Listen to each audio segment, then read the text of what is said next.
Subscribe करें नई दृष्टि चैनल को और दबाएं बेल आइकन वीडियो का नोटिफिकेशन सबसे पहले पाने के लिए। दोस्तों, आज के इस वीडियो के माध्यम से जानेंगे कि कैसे खत्म हुआ श्री कृष्ण सहित पूरा यदुवंश। दोस्तों, 18 दिनों तक चलने वाला महाभारत के युद्ध में रक्तपात के सिवा कुछ हासिल नहीं हुआ। इस युद्ध में कौरवों के कुल का नाश हुआ, साथ ही पांचों पांडव को छोड़कर अधिकांश लोग मारे गए। लेकिन इस युद्ध के कारण युद्ध के पश्चात और एक वंश का खात्मा हुआ और वो था भगवान श्री कृष्ण जी का यदुवंश। गांधारी ने दिया था यदुवंश के नाश का श्राप। जी हाँ दोस्तों, महाभारत युद्ध समाप्ति के बाद युधिष्ठिर का राज तिलक हो रहा था। तब कौरवों की माता गांधारी ने महाभारत युद्ध के बाद भगवान श्री कृष्ण को दोषी ठहराया और श्राप दिया था कि जिस प्रकार कौरवों के वंश का नाश हुआ है, ठीक उसी प्रकार तुम्हारे पूरे यदुवंश का भी नाश होगा। गांधारी श्राप से विनाश काल आने के कारण कृष्ण द्वारिका लौटकर यदुवंशियों को लेकर प्रयास क्षेत्र में आ गए थे। यदुवंशियों ने अपने साथ कुछ अन्य भंडार भी साथ लाए थे। तब भगवान श्री कृष्ण ने ब्राह्मणों को अन्न दान देकर यदुवंशियों को मृत्यु का इंतजार करने को कहा। कुछ दिनों बाद महाभारत के युद्ध की चर्चा करते हुए सात्विक और कृत्यवर्मा से विवाद हो गया।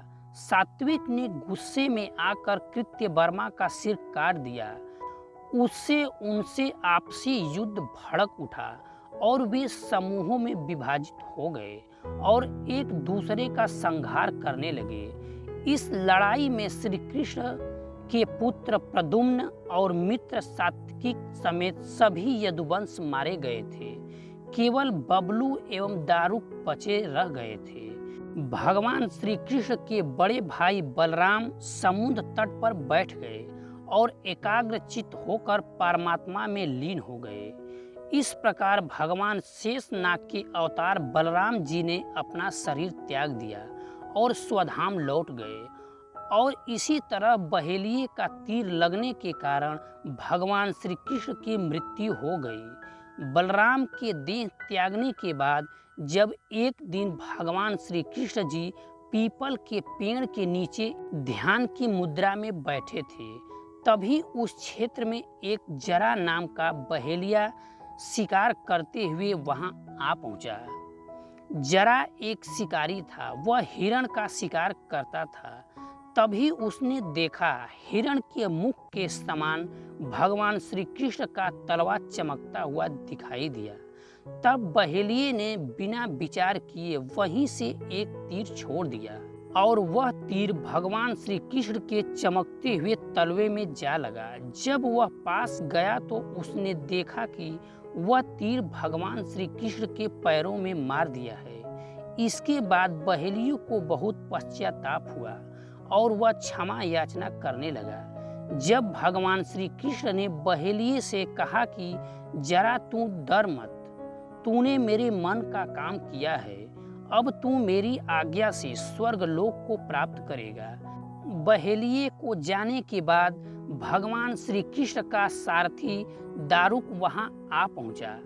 दारुक को देखकर भगवान श्री कृष्ण ने कहा कि वह द्वारिका जाकर सभी को बताए कि पूरा यदुवंश समाप्त हो चुका है और बलराम के साथ श्री कृष्ण भी स्वधाम लौट चुके हैं।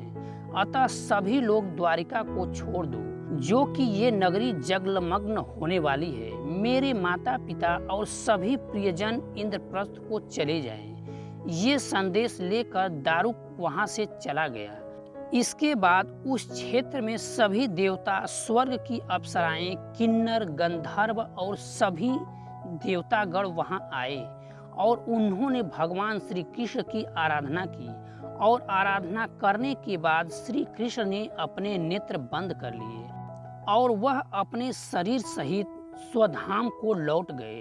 जब भगवान श्री कृष्ण और बलराम के स्वधाम जाने के बाद सूचना उनके सभी चाहने वाले प्रियजनों के पास पहुंची तो उन्होंने भी अपना प्राण त्याग दिए। इन संस्कारों के बाद यदुवंश के बचे हुए लोगों को लेकर अर्जुन इंद्रप्रस्थ को लौट आए। इसके बाद श्री कृष्ण के निवास स्थान को छोड़कर शेष द्वारिका समुद्र तल में जलमग्न हो गई। श्री कृष्ण के स्वधाम लौटने के बाद सभी पांडव राजपाट को छोड़कर हिमालय पर्वत पर चले गए और वहीं पर एक एक करके अपना शरीर को त्याग करने लगे।